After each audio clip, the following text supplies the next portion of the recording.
What is up, Buck? I'm Doug with D&E in the Garage, and today we're discussing something that is going on in the automotive repair and restoration space that has people excited and Ford threatening legal action. Now, before all you Blue Oval fans get stunned stiff and comment happy, yes, today we're taking a bite out of Ford, but to be fair, A, they did it to themselves, and B, I spend plenty of time pointing out the downfalls of General Motors, and as a Mopar fan, my life is a documentary to the failings of that particular organization. Now, Ford Motor Company's legal team of fun police turkey vultures have acquired a new target in Georgia-based company Vintage Broncos. Ooh, I see a problem already. Who is Vintage Broncos? What do they do? And why is FOMO so PO'd? Vintage Broncos opened their door to Peach State business in 2018, and originally they sold high-quality, full restorations of early model Ford Broncos. One thing leads to another, yada yada yada. Today,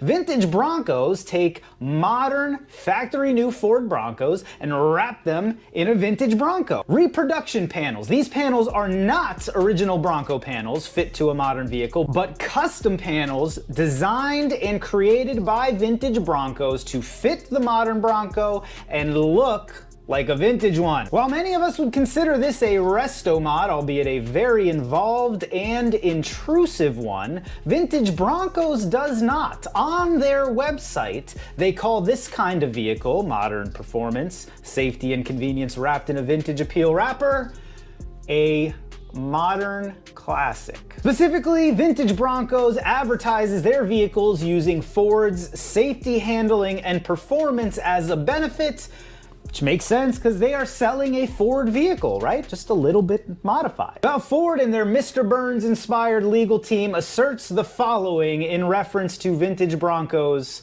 a modern classic, and I quote, "Bronco is one of the most famous and loved brands in the world. Vintage Broncos' unauthorized modification and resale of modern Broncos, reselling them as vintage, is misleading and unfairly profits from the Ford and Bronco brand assets that we have spent decades building. We have an obligation to take all appropriate steps to stop those who put customers at risk and ride the coattails of Ford's significant investment and reputation."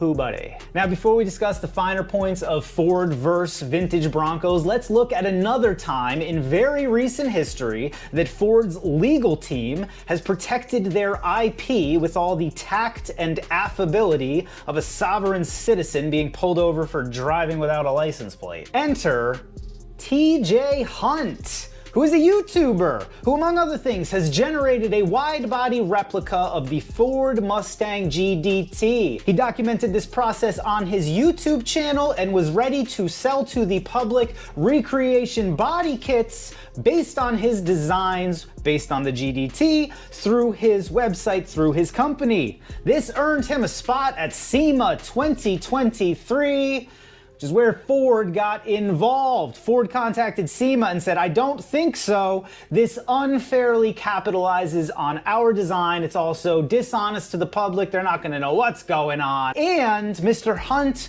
was banned from SEMA. Now, it's important to note, this is not a $55,000 Mustang we're talking about here. This is a $325,000 car. So basically doing a recreation of this is the exact same thing as turning a Fiero into a Ferrari, which we all know is admissible. There are kits everywhere.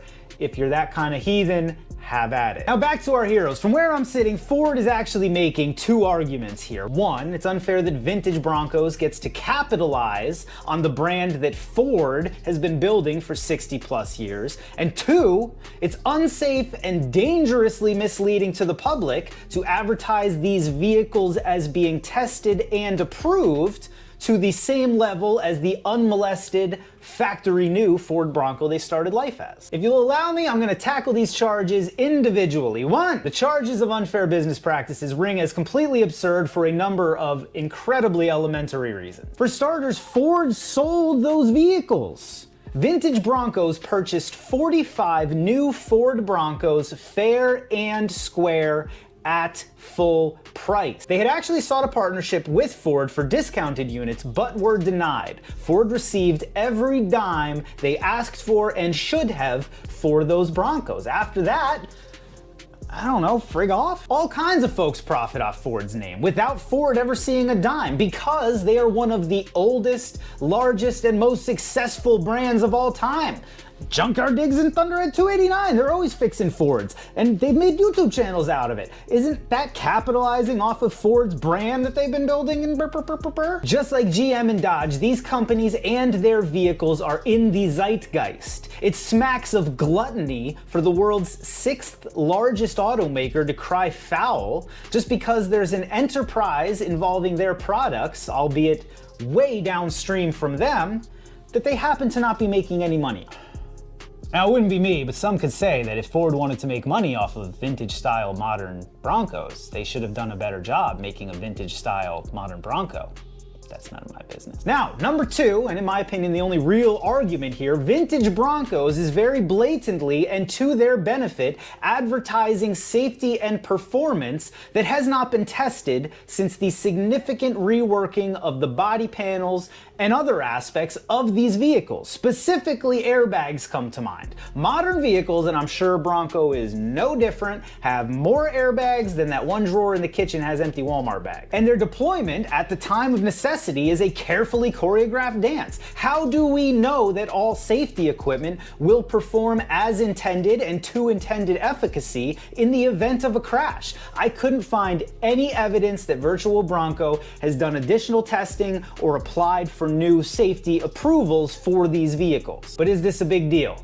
Well, yes, they're advertising pretty hard on it. Let me be clear, it's not a big deal for me. I wouldn't want one of these vehicles, but the safety thing is probably one of the only ways Ford can actually get these guys. Though what Ford really wants, what they're really attempting to put on trial here, is to what extent can they control their IP after sale. It's very much the same issue at the heart of the right to repair controversies, and it is very much the same issue at the heart of the OBD3 type technology that we discussed last month. OEMs are not satisfied with only getting paid for their products once. They believe, regardless of the ownership status of your vehicle, that they should see a profit at every step. It is incredibly clear, outside of the safety argument, which Ford does not actually care about.